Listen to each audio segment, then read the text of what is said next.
अस्सलाम वालेकुम दोस्तों। आज आपको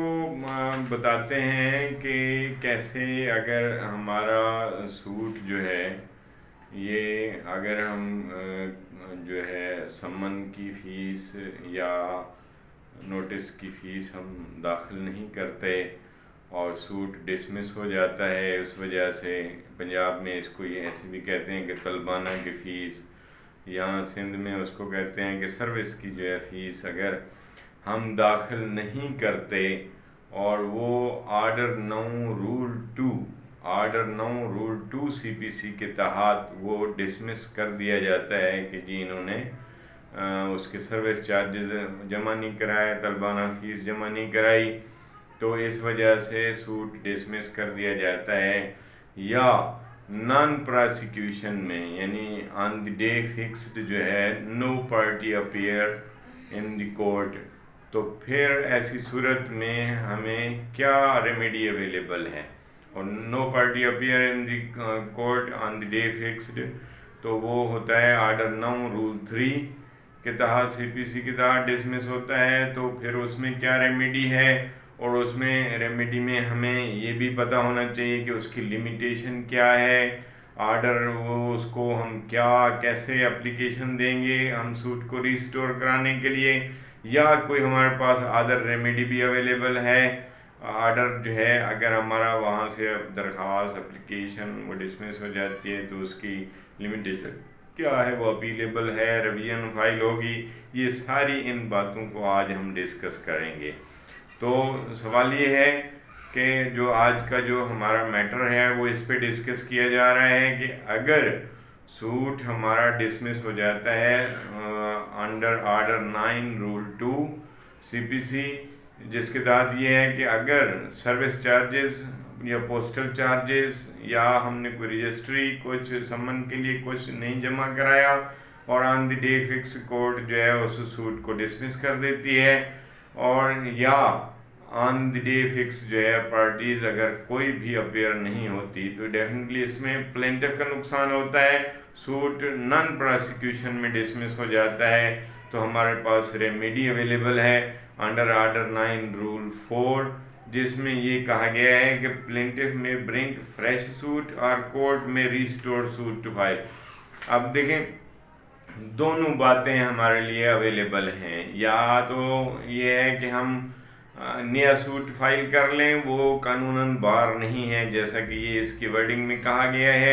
आर्डर 9 रूल 4 सीपीसी में, कि अगर ऐसी सूरत में यानी नॉन प्रोसिक्यूशन में डिसमिस हो सूट, या हमारा सूट जो है अगर डिसमिस होता है इस वजह से कि हमने कोई पोस्टल चार्जेस, सर्विस चार्जेस या समन वगैरह जमा नहीं कराए या वो चार्जेस जमा नहीं कराए, तो ऐसी सूरत में अगर सूट डिसमिस हो जाता है तो हमारे पास ये remedy under order 9 rule 4 CPC के तहत ये है कि हम या तो नया सूट फाइल कर सकते हैं या फिर ये है कि उसकी रिस्टोरेशन के लिए अप्लाई कर सकते हैं। तो आमतौर पर होता ही है कि रिस्टोरेशन के लिए अप्लाई किया जाता है, क्योंकि एक फाइल सिविल सूट की बहुत सारी मेहनत से बनती है, उसमें बहुत सारी चीज़ें एनेक्सर ये वो सब कुछ लगा होता है, तो इस वजह से आमतौर पर जो है वो रिस्टोरेशन की एप्लीकेशन दी जाती है। अब रिस्टोरेशन की एप्लीकेशन जो है उसकी लिमिटेशन है 30 डेज। हम उसको रिस्टोरेशन की एप्लीकेशन यानी इसी आर्डर 9 रूल 4 सीपीसी के तहत रिस्टोरेशन की एप्लीकेशन दी जाएगी। उसमें ये लिखा जाएगा सफिशेंट काज कि काउंसिल या प्लेंटिफ वो जो है वो किस हिसाब से वहाँ अपेयर नहीं हो सका, क्या रीज़न थी। सफिशेंट काज शो करने के बाद एक एफिडेविट साथ लगेगा, उसको साथ लगाकर उसको रिस्टोरेशन के लिए एप्लीकेशन दी जा सकती है उसी कोर्ट में। और कोर्ट जो है वो देखते हैं कि अगर देखें रूल 2 यानी वहाँ पे जो है डिफेंडेंट हाजिर नहीं हुआ था तो without notice to the defendant court उसको रिस्टोर कर सकती है, और अगर उसको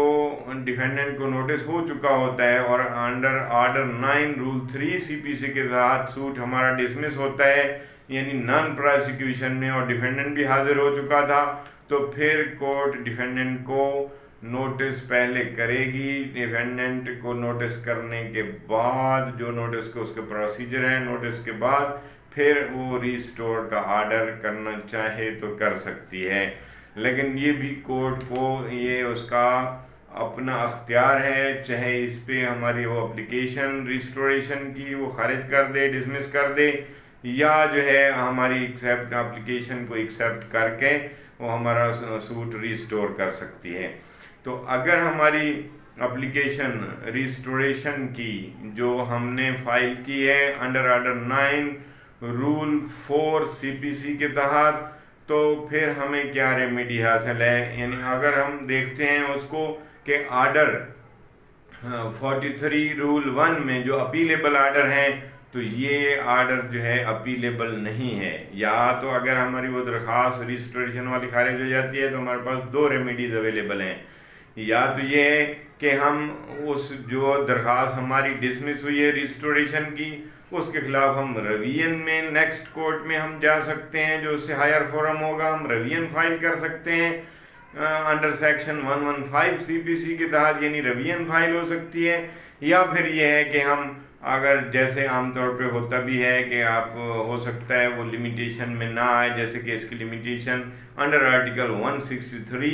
जो है ना, ये लिमिटेशन एक्ट का 163 आर्टिकल के तहत लिमिटेशन इसकी काउंट होती है, वो 30 डेज है। अगर 30 डेज के बाद आप बहुत ज़्यादा टाइम के बाद आपको ख्याल आता है कि यार उसको रिस्टोर करा लेना चाहिए, फिर आप कंडोनेशन ऑफ डिले की एप्लीकेशन इसके साथ लगाएंगे। ओके भी हम जो है ना इस वजह से इसको एप्लीकेशन रिस्टोरेशन की फाइल नहीं कर सके, लिहाजा अब इसको रिस्टोर कराना चाहते हैं। लेकिन आमतौर पर अगर बहुत ज़्यादा पीरियड गुजर गया हो तो फिर आपको रिस्टोरेशन की एप्लीकेशन नहीं फाइल करनी चाहिए। आप सीधा साधा जो हमारे पास रेमेडी अवेलेबल है to file the fresh suit, जो है हम फ्रेश सूट फाइल कर सकते हैं, वो बार नहीं है। ये रूल 4 ऑर्डर 9 CPC में ये बात कही गई है कि वो प्लेंटिफ को ये अख्तियार है कि वो चाहे तो फ्रेश सूट फाइल कर सकता है, चाहे तो उसकी रिस्टोरेशन के लिए एप्लीकेशन दे सकता है। जब हमारे पास ये दोनों रेमेडीज अवेलेबल हैं, तो अगर यानी बाई चांस ऐसा हो जाता है आपने रिस्टोरेशन की एप्लीकेशन विद इन टाइम या विदाउट टाइम आपने फाइल की, लेकिन कोर्ट ने उसकी रिस्टोरेशन एप्लीकेशन को कंसीडर नहीं किया, आपकी डिसमिस कर दी है, तो फिर हमारे पास दोनों रेमेडीज हैं, यानी फ्रेश सूट फाइल हो सकता है या फिर हम रवियन में जा सकते हैं। अच्छा, suit can be restored without notice to other party, ये PLD 1976 लाहौर 99 पेज पे ये केस ला है। PLD 1976 लाहौर पेज है 99 यानी 99 जो है ये इसका पेज नंबर है। इसके बाद ये है कि अगर डिफेंडेंट हाजिर नहीं हुआ था तो फिर without notice to the defendant suit can be restored on the application of the plaintiff. तो फिर अब हमारे पास यानी कि ये दोनों सूरतें हमारे पास मौजूद हैं। आई थिंक आज का जो हमारा टॉपिक है इस पे कि अगर हमारा सूट नॉन प्रोसिक्यूशन में डिसमिस हो जाता है या ना जो है उसमें non deposit of service charges या सम्मन के अगर हम नहीं जमा कराते तो उसमें रिस्टोरेशन के लिए हमारे पास क्या रेमेडीज अवेलेबल हैं, आज इस बारे में आपको मुकम्मल बता दिया गया। थैंक यू, अल्लाह हाफ़िज़।